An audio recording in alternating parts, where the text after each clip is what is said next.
Nous vivons dans un monde où les difficultés financières touchent presque tout le monde.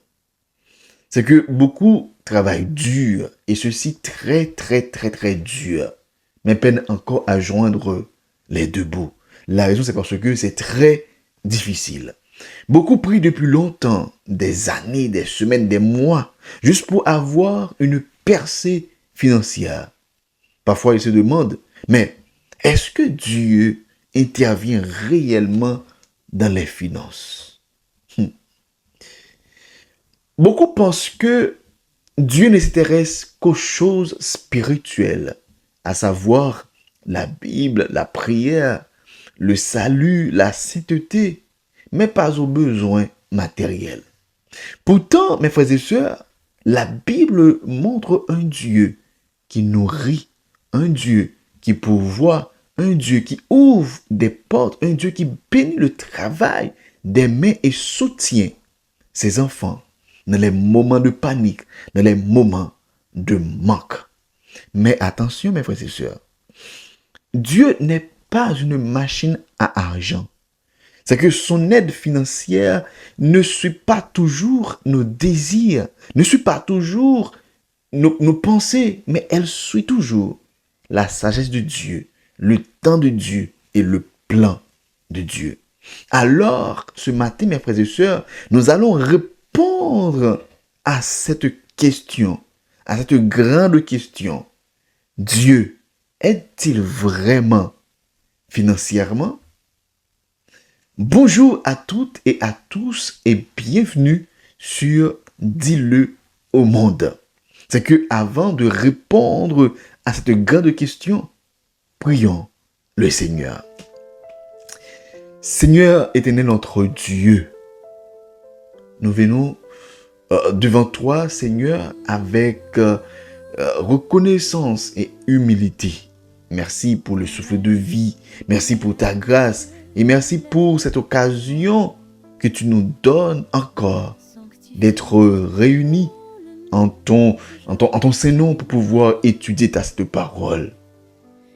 Ô Père, sois avec nous. C'est que nous vivons dans un monde rempli d'inquiétudes, de besoins et de difficultés. Nous avons besoin, Seigneur, de ta présence. Nous avons besoin de ta paix, de ta direction. Et ce matin, nous remettons ce moment entre tes mains. Parle, Seigneur, à nos cœurs.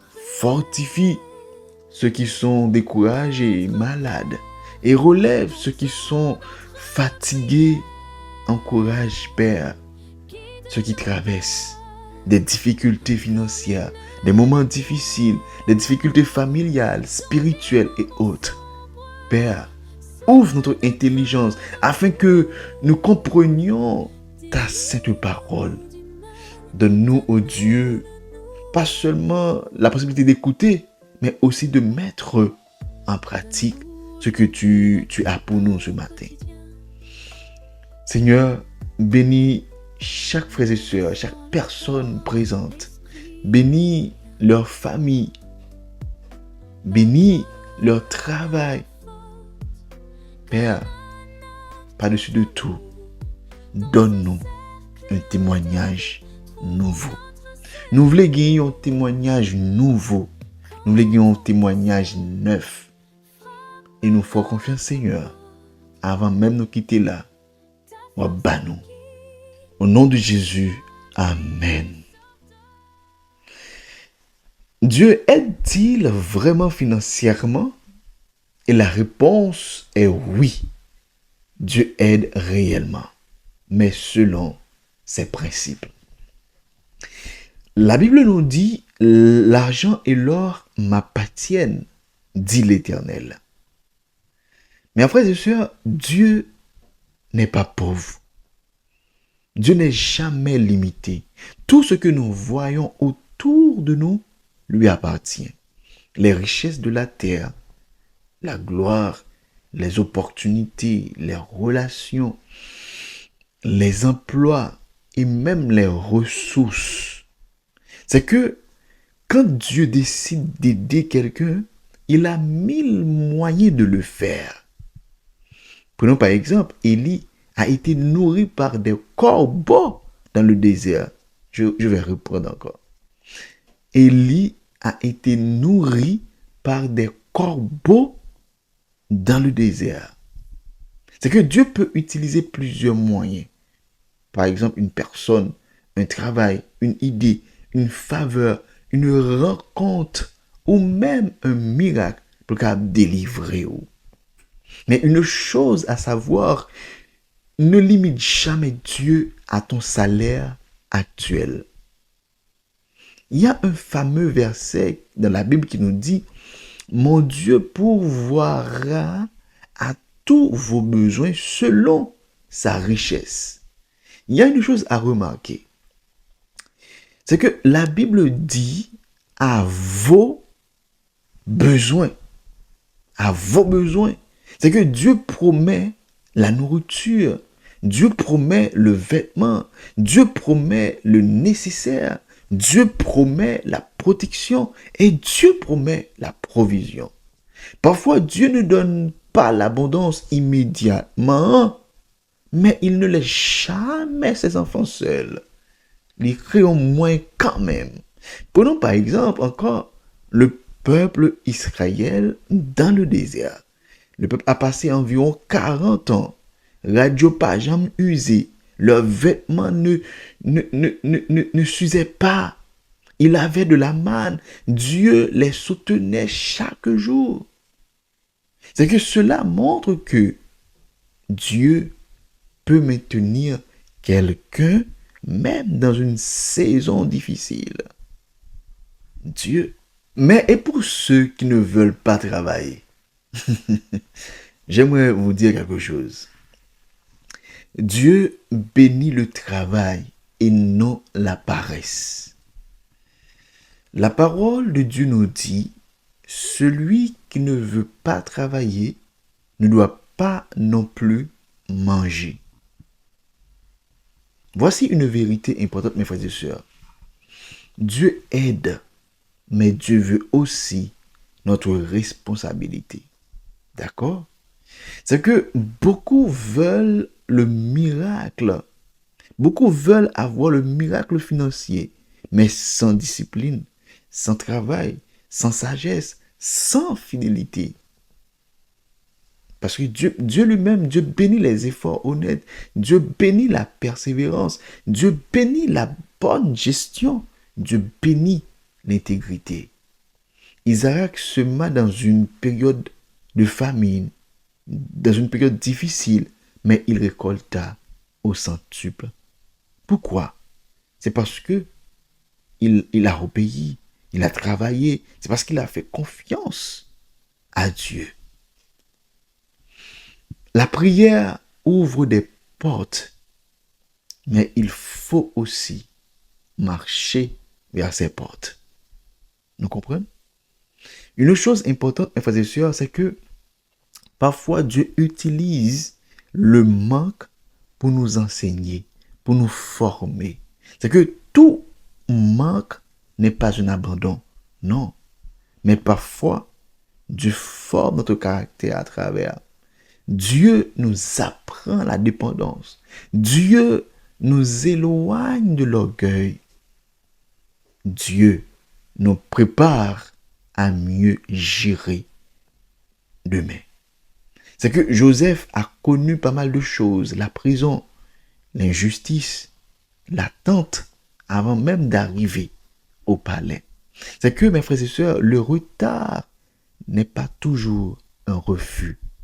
On raconte l'histoire d'un homme très pauvre qui priait chaque jour en disant, Seigneur, mon Dieu, aide-moi financièrement. Aide-moi à trouver un travail. C'est que chaque jour, il priait avec foi. Chaque semaine, il attendait le miracle. Mais rien ne se passait. Après plusieurs années, il cria avec colère pour dire, Seigneur, Seigneur, pourquoi ne m'aides-tu pas? Et dans son cœur, il entendit cette réponse. Mon fils, Sors au moins de la maison. Ne reste pas couché. Mes frères et sœurs, beaucoup attendent tout de Dieu, mais sans faire leur part. La foi sans action reste inactive.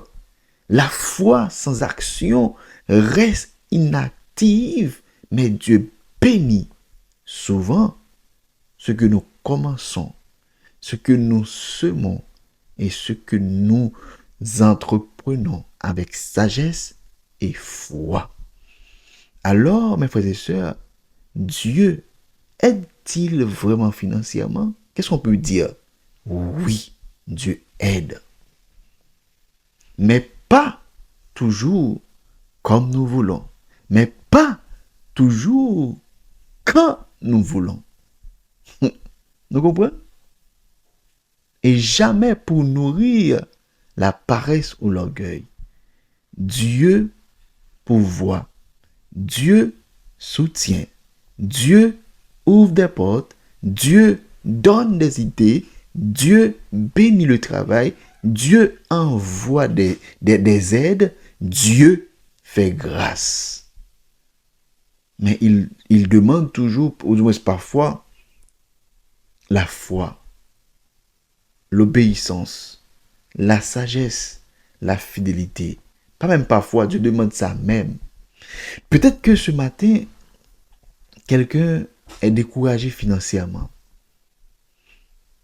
Quelqu'un ne sait plus comment payer ses factures pour les mois à venir. Peut-être que quelqu'un prie depuis longtemps pour une percée, pour une réponse.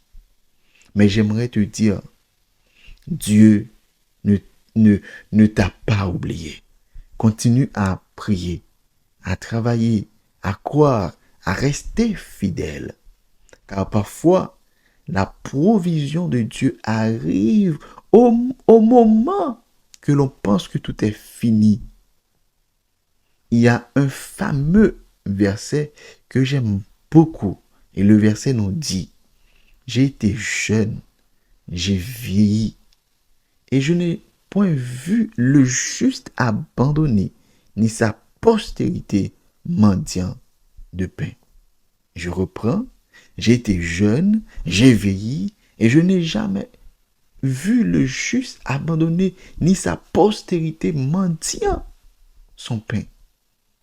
Il y a un monde qui fait confiance à Dieu, c'est un monde qui en bas la protection de Dieu. Dieu a trouvé des milliers de moyens pour le sauver monde ça. C'était qu'à Abdou, il y a un corbeau qui a nourrir un monde, mais Dieu délégue lui-même pour la nourrir serviteur. C'est que dans le problème qu'il y a, dans la situation difficile qu'il y a, dans le mauvais traitement qu'il y a, il faut qu'on ait que Dieu pas oublié. Dieu a travaillé. Dieu, ouais, les comprendre et la délivrer toujours. Même Jacques Chant dit, car Dieu comprend, Dieu entend et il délivre toujours. C'est que continue à faire confiance, continue à prier, continue à rêler, continue à rechercher davantage la présence de Dieu. Nous vivons nous servons un Dieu qui n'est pas là pour mentir. Ça que le dit avec bouche la privé quand même. Ça que commencer la finir quand même. Et il faut qu'on ait que il me l'a dit ça que commencer dans voulant la finir quand même. Juste faire confiance. Ne pas dire plus. Seulement oui. Bon Dieu aidez-nous au niveau finance. Mais nous devons gagner discipline, nous devons gagner de la bonne gestion, nous devons travailler. D'accord? Alors c'était votre serviteur, Guy Caleb. Ciao, à un moment pareil. Shalom.